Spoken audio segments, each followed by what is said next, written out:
The Eternal Crusade of the Black Templars. Welcome, gentle listener, I am Baldermort, your faithful servant, and I wish to introduce you to the forces, factions, and formations of the Warhammer 40k universe, the grim darkness of the far future, where there is no time for peace, there is only time for war. And today, we shall have a brief speed run through one of the most important factions in the setting, the Eternal Crusade of the Black Templars. We all know their zeal, their purity, their piety and wrath, but there is so much more to the Templars than just chainsword and bolter. There are many reasons that the Crusade has been eternal, keeping its strength up and increasing it over the long age of the Imperium. They are a tidal wave of unrelenting force, a tsunami that does not abate or slacken over time, but instead it draws in more resources and power as it scours the galaxy of the Witch, the Mutant, the Xenos, and the Traitor. Alas, there will be no tale from the board library this week. My apologies. Got quite a bit going on in real life. So let's push on. So, let us get into the truth of the most terrifying force under arms of the Emperor, the Eternal Crusade of the Black Templars. Now there are multiple types of chapters of the Adeptus Astartes, the Emperor's Angels of Death, the Space Marines. The most well-known are the variants between the static position chapters, with a recruitment world, a chapter monastery, and a mandate to defend a certain region of space, and those of the fleet-based chapters. For the former, they are like castles of old. The chapter planets are fixed hard points within the Imperium, repositories of fighting strength that can sally forth to rebuff any Xenos invasion, defeat any raiders, and halt any secessionist or rebellious worlds in their tracks. Their mere presence, even the distant echo of their existence, is enough to deter most insurrections and assaults. Yet, the galaxy is a dark and terrible place, and few Xenos races truly know what is best for them. Being to avoid the ever-conquering armies of the Imperium, but the Space Marines most of all. The other most common form of Astartes is the fleet-based chapters. These formations have a large fleet and no fixed abode. They may well be given an expansive space and the duty to defend it. This is usually sparsely populated clusters of worlds that are actually comparatively distantly spread. Hence, the chapters will have to be perpetually on the move. This means that they are also harder to destroy, as they are never predictable nor containable. You cannot muster your strength and neutralize a chapter of Space Marines if you never know where they are. Yet, there are downsides. It means that the fleet-based chapters will have to recruit from many disparate worlds, or even out of sheer pragmatism when they make contact with another concentration of humans. This can lead to a weakening of identity and some friction between aspirants and even full battle brothers from differing cultures of origin. Only the most ardent and strong chapters can survive this mix and match of ancestry over elongated time periods. Yet, a fleet-based chapter can also be given an open remit to not just protect a region, but to go forth and destroy the enemies of the Imperium, a crusade in miniature, usually for a set time or set reason or target. And then, there is the Eternal Crusade. The Black Templars are entirely fleet-based and nomadic, yet where most fleet-based chapters are concentrated in one region inside the Imperium, the Eternal Crusade is rarely within the bounds of the Imperium proper. They go where they are needed, carving a path of righteousness across the Milky Way. The Black Templars have formed the spine of a vast percentage of the crusades of retribution, expansion, or holy extermination over the age of the Imperium. And they are not standard Marines. They do not adhere to the Codex Astartes of Rebute Guilliman. They do not loiter around waiting for the vile filth to come to them. The Black Templars are the living embodiment of the oath of the champion, sworn to the Emperor by their founder, Sigismund, the First Templar. When the Imperial fists were broken at the Iron Cage, there were no longer enough of them left to resist the precepts and conditions of the Codex Astartes, and the shattering of the legions into the Second Founding. where the massive Astartes armies were broken down into chapters of only 1,000 marines. Sigismund was given the most zealous, pious, and aggressive of the remaining imperial fists. He formed his Black Templars. Yet, on that day, he reaffirmed the oaths and made them mandatory for each and every one of his new recruits. Suffer not the unclean to live. Uphold the honor of the Emperor. Abhor the witch. Destroy the witch. Accept any challenge, no matter the odds. No pity, no remorse, no fear. And these oaths have many knock-on effects that have maintained the pedigree, character, and cohesion of the Black Templars above that of any other second founding chapter. Even some of the first founding chapters, if you look at things in depth. It has given the Templars a structure and drive that is simply not comparable to any other martial organization in the Imperium. Theirs is not the long vigil, watching for enemies from behind the walls of the Imperium. Theirs is not the steady patrol that hunts for interlopers or invaders. Their remit was self-generated by Sigismund himself. Their quest, to bring the Emperor's unquenchable light and unfettered wrath to every corner of the galaxy. The Eternal Crusade is not a defensive formation. It is a bolt of lightning sent to smash the enemy. It is the avalanche that buries the unrighteous. It is the sword of the Emperor himself. The Eternal Crusade is a self-contained force that will never, ever stop. It can only be seen in the realm of men when it is chasing an enemy that has fled from its onset, or when the Imperium cries out for the strength of the pure to defend it. Their mandate is simple: to continue the Great Crusade, and to wipe out every last being that resists the word of the Emperor of mankind. Xenos, witch, mutant, or traitor. All are to be expunged to the least and last. Now that we are reminded of their remit, how does the Eternal Crusade differ from any other Imperial formation? Well, being direct for a change, they epitomize the choice of ends justifying means, and simply ignore every rule. The Codex Astartes was created to stem the power of any one man, especially a space marine. It made it illegal for any chapter to have more than 1,000 marines under arms. Well, full battle brothers at the least. This was to prevent the horror of further civil wars. The Codex was matched by rules for other wings of the Imperium, making mixed arms forces divided by differing organizations. The Navy was cut away from the influence of the Astra Militarum, etc., etc. Yet, the Black Templars are permitted to smash all of these directives. Oh, the Inquisition has looked at them askance for millennia, all worrying about the numbers and power of the Crusade. Yet, they have never been able to prove that the Templars are out of bounds.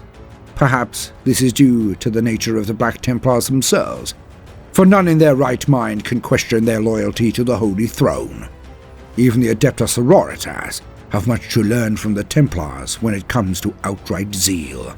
Yet, it could also be because the Eternal Crusade mainly operates beyond the boundaries of the Imperium. So perhaps their threat has been almost ignored, for their forces are not in any position to threaten the High Lords of Terror. Or perhaps, just perhaps, it is because nobody truly wishes to draw their ire. For, as I have stated before, there are none who create such bow-liquefying terror in their foes as the Eternal Crusade of the Black Templars. Not only are they utterly self-sufficient, which would usually be a warning sign, but they also recruit and arm their warriors with no respect for artificial limits. The Eternal Crusade simply goes in a direction and destroys every enemy in its path, while picking systems clean. This is the oddity of the Crusade, for it can appear so very much like a hive fleet of Tyranids. The Eternal Crusade will fly into a region of space and engage all Xenos, foulness, or traitors, and clear them out. When many a human population then cheer for their saviors, they often regret it. For the Black Templars will then thresh the youths of the world, taking men not only as aspirants and neophytes for the Order itself, but also require manpower to support the ships they fly, the factorums amongst their fleets, to fill the armies they field in support. They will take whatever rare resources they require, harvest food and minerals, absorb livestock and weaponry if it is required. To be saved by the Black Templars can often be as expensive to a human world as to be enslaved by the Xenos, is how some might state matters. Yet, this ignores the fact that all humans must take a stand if the Imperium is to continue. Hence, the complaints of the locals, if voiced at all, are utterly ignored or viciously suppressed. And that is not all, for the Templars will leave a small core of experienced Astartes on a world. They will set up a chapter keep. Not as potent nor expensive as a proper chapter monastery, it will still be a formidable structure. Here, the few Marines left behind will take in aspirants from the conquered planet and train them. An apothecary will provide gene seed at the correct time. When there are perhaps a few dozen or more Astartes ready, they will be sent to the Eternal Crusade. In this way, the Black Templars have vast resources of aspirants being sent to the fleet on a rolling basis. Now, when one considers a usual chapter fleet, it mostly comprises of a battle barge, perhaps two, then strike cruisers and their escorts, being light cruisers, frigates, and the like. They will most often have to stop in with local planets for supplies, have good connections with the local forge world for some of the more rare and refined materiel of war. Not so the Eternal Crusade. Any individual crusade of the Black Templars will have battle barges and strike cruisers as usual, supported by training and forge ships. They can make whatever they need in the forge ships, as they are as adept at production as forge worlds, just in miniature. The training ships are set up so that they can be adjusted to reflect the worlds the Crusaders will be attacking. The escorts will carry as many non-combatants as is required to support the whole, but even so, the populations of the capital ships will range in the tens to hundreds of thousands. So, when push comes to shove, even the naturally born humans in the fleet can be threshed for aspirants, so they need never ever stop. Now we get to numbers.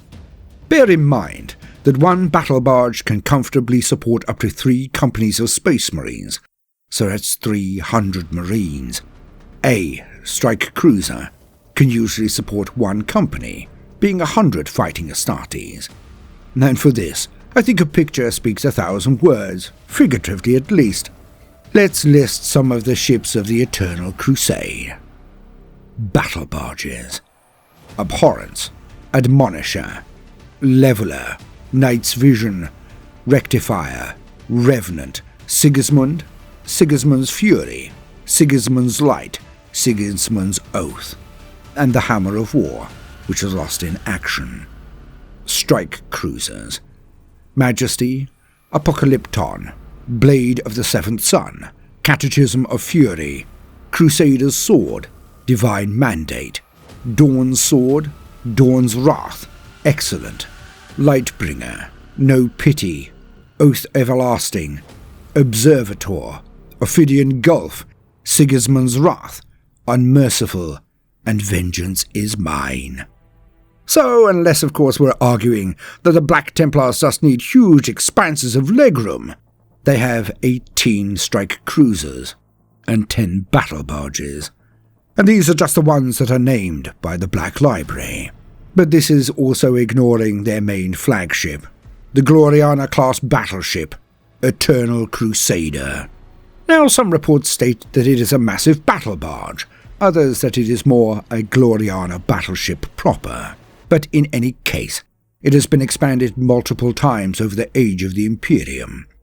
It has extended landing bays, docking facilities, and armaments that make it a monster the size rarely seen in space these days.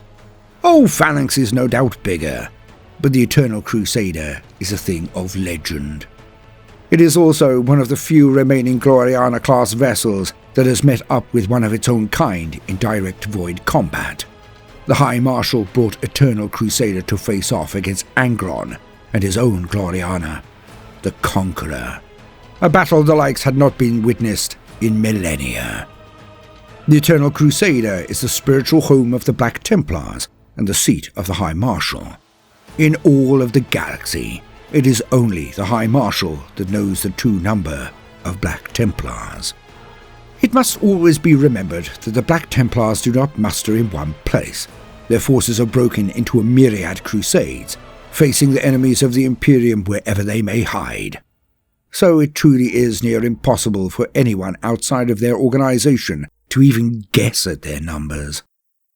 Now, some conservative estimates have them at being approximately 6,000 Marines strong. Yet, I think this is now a gross underestimation of their fighting strength. Why? Because their fleet alone, which is the named ships listed previously, plus potentially a plethora of others that have not made it into Black Library books or simple expansions. This can comfortably transport over 5,000 Marines. And that is without the calculations for the Eternal Crusader. Yet the number of fortress keeps across the galaxy should also be considered. Yes, the Black Templars experience more casualties than most chapters, even the Lamenters, but their ability to replace Marines is staggering and perpetual. Now we have to add the extra Marines that were gifted to the Black Templars by Rabute Gilliman. The Avenging Sun knows full well that the Eternal Crusade flagrantly ignores the Codex, and yet he tolerates their existence, gifted them Primaris reinforcements, and the ability to forge as many as the Templars wish. He did not question their numbers, tactics, purpose, or loyalty in any way whatsoever. The Lord Commander of the Imperium knows the value of the Eternal Crusade, if all others do not. In fact, he recruited the Black Templars to assist him in his Crusades of Reclamation, a task perfect for the Eternal Crusade.